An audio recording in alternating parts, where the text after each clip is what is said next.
Bom dia, sejam bem-vindos todo mundo para essa primeira aula sobre uma websérie que eu quero fazer para falar sobre o ego. Afinal de contas, né? O que é esse tal de ego? Bem-vindo você também que está vendo o replay dessa live. Espero que eu possa realmente contribuir, ajudar com essa informação, porque eu acho que é muito importante a gente ter noção sobre o que acontece nos nossos comportamentos, por que a gente age ou reage de determinadas formas.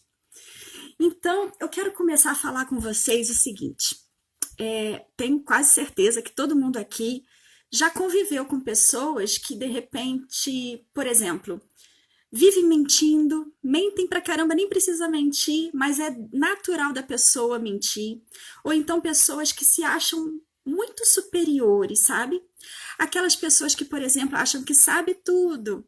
Ah, não, isso aí eu já estudei, isso aí eu já escutei, não precisa escutar de novo, eu já sei, né? Pessoa, ou então o contrário. Vamos pensar pessoas que se colocam na inferioridade, pessoas que acham que ah, não, eu sou muito bobinha, eu sou muito inocente, enfim, pessoas que se colocam tão para baixo, se inferiorizam, se vitimizam, que não conseguem realizar as coisas que querem, fazem isso porque querem afeto, né? Mas a gente vai conversar sobre isso amanhã. E hoje, o que eu quero falar com vocês é entender o que acontece nos nossos comportamentos. E eu quero começar compartilhando com vocês uma analogia que eu aprendi, que eu achei fantástica. Primeiro, a gente tem que entender que todos nós vivemos num sistema. A gente vive numa sociedade, num sistema. E por a gente viver... Bom dia, Mônia! Tudo bem? Seja bem-vinda. Como a gente vive num sistema, numa sociedade, todos nós temos uma função. E todos nós precisamos um do outro. É como se fosse uma engrenagem, entende? E essa analogia que eu aprendi foi sobre assim, imagine que cada um de nós fôssemos uma célula de um corpo humano, né? Nosso corpo é um sistema muito complexo, que tem muitas células diferentes. Tem células que são mais expansivas, que são mais exploradoras, que percorrem o corpo inteiro. Tem células que são mais analíticas, mais quietinhas, mais introspectivas. Cada célula tem uma maneira de viver, cada célula tem uma função, cada célula está responsável por uma região do corpo. Então, tem as células do cérebro, por exemplo, tem as células do coração, tem as células da nossa mão, do nosso nariz. Enfim, não preciso ficar aqui falando todas as células que a gente tem. O importante que eu quero fazer de analogia é pensar o seguinte: imagine que um dia o cérebro, as células do cérebro falam assim, não, eu sou mais importante nesse corpo. Ah, se não fosse eu, esse corpo não conseguiria fazer nada. Eu sou mais importante. E aí, de repente, as células do pé, por exemplo, ficam doentes. E aí as células ficam doentes e aí elas falam assim, meu Deus, o cérebro fala assim, ah não, essas células do pé não servem para nada, eu quero excluir essas células de mim. Gente, quando a gente começa a pensar na exclusão, quando a gente começa a não entender que a gente funciona numa engrenagem, que a gente precisa, sim, ter noção de como se comportar com todo mundo, o nosso o sistema todo vai falir, vai se arruinar, entende? E isso vai para a sociedade. Quer ver um outro exemplo também relacionado às células? Imagina as células do cancro ou cancerígenas, né? As células do câncer, o que acontece? Elas acham que elas podem viver independentes, sozinhas. Então elas começam a se multiplicar e começam a roubar o suprimento das células vizinhas, começam a roubar muito oxigênio, porque elas querem só importa a vida delas de uma forma egocêntrica.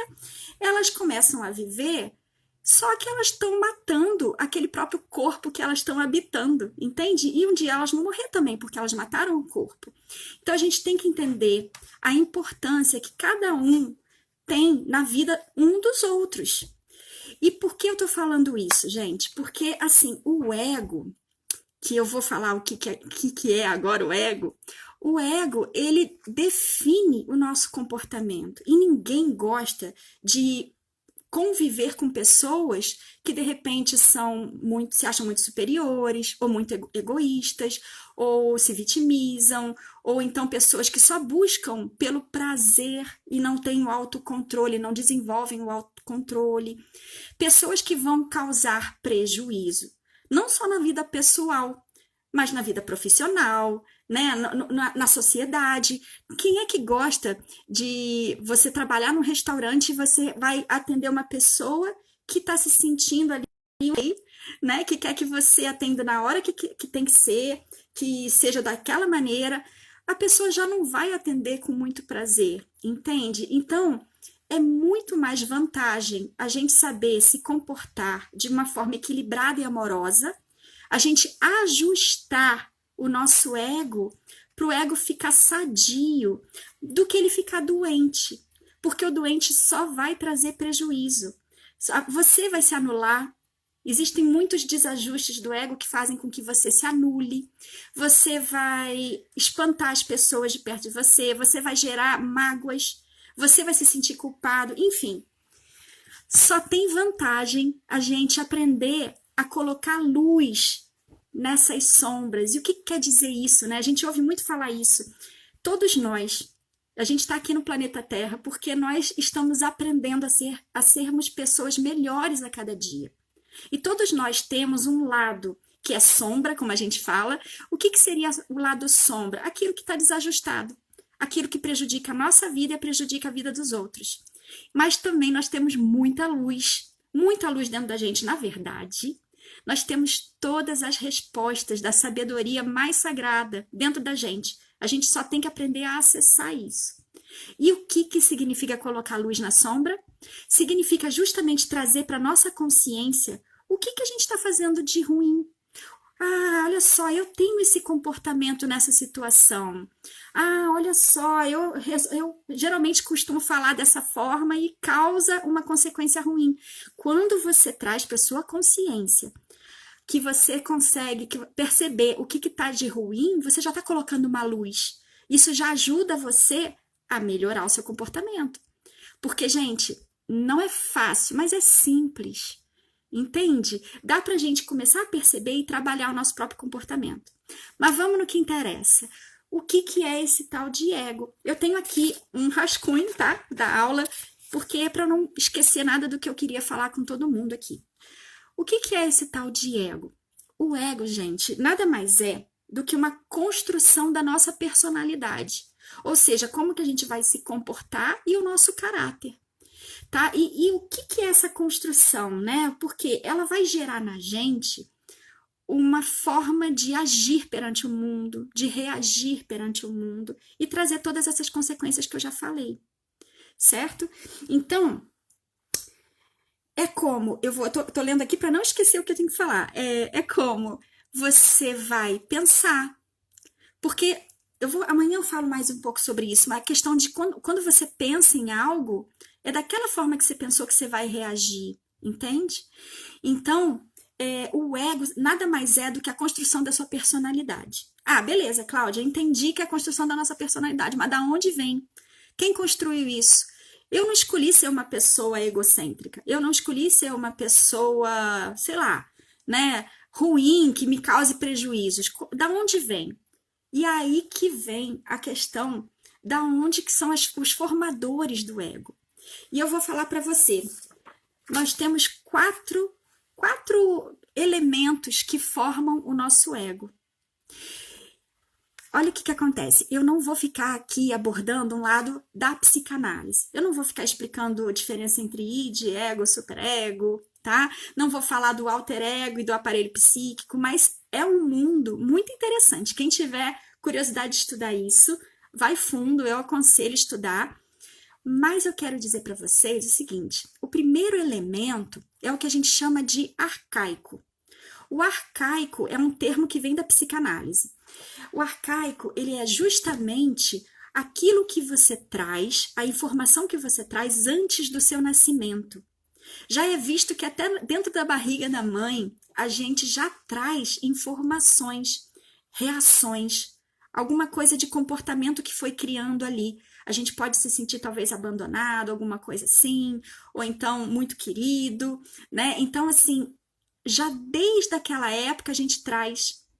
Há também a ideia de que a gente traz também muita coisa antes mesmo de entrar na barriga da mãe. Ou seja, o nosso propósito de nascer aqui na Terra, quando a gente vem para a Terra, a gente já vem com como se fosse um DNA divino que já traz uma índole, que já traz uma tendência de comportamentos que a gente vai vivenciar. Entende? Então, essa parte toda é o componente do arcaico, que fica mais no inconsciente. Então, a gente não tem consciência desses comportamentos. A gente vai notá-los dependendo do gatilho que acontecer. Alguma reação que acontece na gente, a gente vai ter.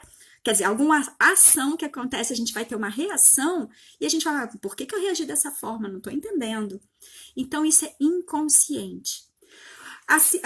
O segundo elemento de formação do ego é o elemento da genética. Nós trazemos no nosso DNA mesmo, DNA biológico, memórias. Isso já é muito estudado na biologia, tá? Quando a gente vai estudar a questão da evolução, né? A cadeia evolutiva, a gente vê muito isso nos animais também. É mais fácil a gente ver nos animais do que em nós próprios, né? E assim, a genética, a memória que traz na genética é a memória que vem não só do nosso pai e da nossa mãe, mas também dos nossos avós, bisavós, trisavós, dos nossos antepassados. Porque muitas vezes as experiências de vivências que eles tiveram geraram algumas informações, alguns traumas, alguma coisa muito forte, que já vem nessas memórias na nossa genética. E aí a gente vai reproduzir. Entende? Sem mesmo entender. O terceiro elemento é o elemento dos pais, exatamente dos pais. Então, por exemplo, o que você, desde bebezinho, você começa a observar como que os pais reagem a determinadas situações, aquilo que eles gostam, aquilo que eles não gostam, né? Então, assim, por exemplo, a reação dos pais perante você. Se são pais mais ausentes e você se sente um pouco não merecedor, ou se são pais muito presentes, muito carinhosos e você se sente uma pessoa completa, preenchida e amada. Então, dependendo do que você vai aprendendo com os pais, aquilo que os pais falam para você, aquelas verdades, muitas vezes são verdades muito boas, mas muitas vezes são verdades que te limitam. Por exemplo, quer ver uma coisa clássica? Eu acho que todo mundo concorda aqui que a gente cria muitas crenças, muitas verdades sobre dinheiro. Dinheiro não dá em árvore. Todo mundo que é rico é porque passou a perna em alguém, né? Não é honesto. Nós vamos crescendo ouvindo várias verdades que limitam a gente, porque inconscientemente, gente, a gente acaba pensando assim, eu não quero ser rico na minha vida, porque se eu for rico, as pessoas vão achar que eu sou desonesta. E eu não sou desonesta. Então, já que eu sou honesta, eu vou ser pobre. Então, é engraçado como é que a nossa mente funciona. Mas se você parar para prestar atenção, são coisas que a gente vai aprendendo, vai ouvindo. Então, tem muitas coisas que a gente aprende com os nossos pais. E aí isso vai formando o nosso ego, o nosso comportamento, a nossa personalidade. E o último elemento de formação do ego é a cultura, é o elemento cultural. Qual é a região que você nasceu? Qual é a cidade que você nasceu? A escola que você frequentou? Se você frequentou uma igreja, qual a igreja? O que a igreja falava, né? Os seus professores, o meio que você vive vai moldando a forma do seu comportamento, a sua cultura. E isso também é uma forma de formar o seu ego. Percebe? E aí, o que eu queria então falar nessa primeira live? É uma live rápida, é uma live curtinha, porque eu quero só fazer vocês pensarem, tá? Essa websérie do ego trazer vocês para uma consciência. Porque é o seguinte, gente. Cláudia, mas por que eu me comporto assim, então, né? Por que eu posso fazer? Primeira coisa é você entender da onde vem a origem desse seu comportamento, sabe? Se você consegue trazer para sua consciência o que você está errando, o que você pode estar fazendo que está prejudicando. Gente, o ego não é só ruim. tem muito lado do ego que é bom, por isso que a gente tem que ajustar. Não é eliminar, mas ajustar. E aí, você trazendo para a consciência assim, olha só, eu faço isso. Ah, naquela situação eu me comporto assim. Você, tendo consciência disso, você já começa a fazer o trabalho, porque é um trabalho. Você faz um trabalho para você se melhorar. Porque no final das contas, gente, o que a gente precisa fazer na nossa vida é ser um ser humano melhor a cada dia. É ser um ser humano. Então a gente precisa trabalhar internamente, entendeu? Amanhã eu vou falar para vocês sobre as necessidades do ego, ou seja, o que faz alimentar os nossos egos. Os nossos egos não, o nosso ego, né? Existem 4 alimentos que são alimentos que prejudicam, que levam o nosso ego para o lado meio burrinho, e 2 alimentos que levam o nosso ego para o lado mais sábio, lado mais sagrado, para melhorar a nossa vida, para tirar nossa ansiedade, para fazer com que a gente tenha relacionamentos bons, que a gente seja, que temos as portas abertas para tudo que a gente for procurar. Então vamos aprender amanhã quais são essas 4 necessidades que o ego tem, que levam para o desajuste, e as 2 que levam para o ajuste. Vamos fazer um testezinho, tá bom? Traga um papel e uma caneta, que eu vou fazer umas perguntas para vocês se autoavaliarem como é que tá essa alimentação do ego de vocês. E depois eu vou falar dos deformadores, aquilo que realmente faz com que a gente prejudique a nossa vida, mas eu vou dar também um antídoto, tá? Eu vou trazer uma solução. Então é isso, gente. Muito obrigada a todo mundo que esteve aqui comigo esse tempinho. Obrigada a quem for assistir depois. E qualquer dúvida, pode escrever para mim. Manda no direct. Eu estou sempre acessível para poder responder sempre que eu puder, tá bom? Às vezes, se eu demorar, é porque eu estou ocupada, mas manda aí que a gente escreve. Um beijo a todos, tá? Um bom dia para vocês. Tchau, tchau.